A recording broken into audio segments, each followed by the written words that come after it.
हमने शहर को दी एक नई पहचान, हम हैं सिंघानिया बिल्डकॉन।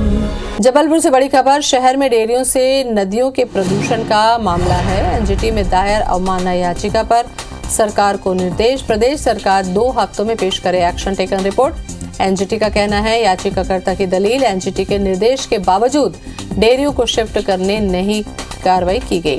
शहर में संचालित है 450 से ज्यादा डेयरियां। 11 मार्च को होगी अगली सुनवाई।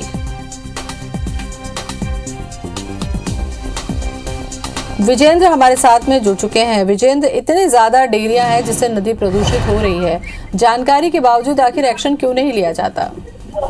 बेशक एक बड़ा कंसर्न, एक बड़ी समस्या जबलपुर के लिए ये रही है कि जहां नर्मदा और उसकी सहायक नदियां हैं, लेकिन जो शहर में और शहरी सीमा में 450 के तकरीबन दूर एरिया है जो नदियों के किनारे संचालित होती है और इनसे नदियां भी प्रदूषित होती है और कहीं ना कहीं मौसमी बीमारियों का फैलाव भी ये प्रदूषण बनता है। यही वजह है कि एनजीटी ने एक याचिका पर पहले शहर में स्थित तमाम डेयरियों को शहर से बाहर शिफ्ट करने का आदेश दिया था, लेकिन इस आदेश का पालन न होने पर एनजीटी भोपाल में एक कंटेम्प्ट पिटीशन यानी न्यायालय की अवमानना की याचिका दायर की गई थी। नागरिक उपभोक्ता मंच की इस याचिका पर आज सुनवाई के बाद एनजीटी ने सख्त रुख अपनाया है।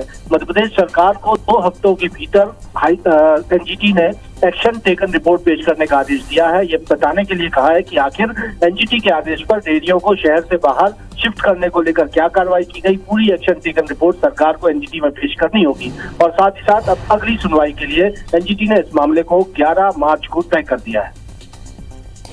विजेंद्र, सवाल यही उठता है कि शहर से बाहर अगर कर दिया जाता है डेयरियों को, तो फिर ये प्रदूषण किस तरीके से बच पाएगा नदियों का?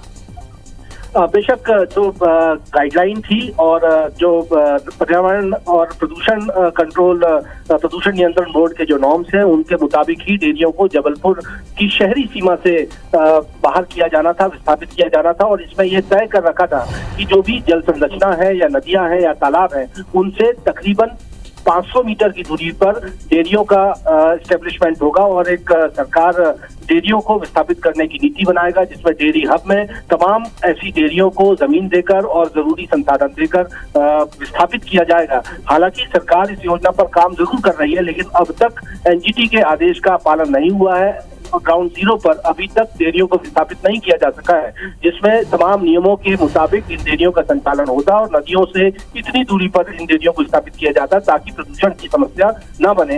यही वजह है कि आदेश का पालन न होने पर एनजीटी ने अब एक्शन टेकन रिपोर्ट राज्य सरकार से मांगी है और 11 मार्च को देखना होगा कि एनजीटी आगे क्या रुख अपनाता है और सरकार की ओर से क्या जवाब पेश किया जाता है।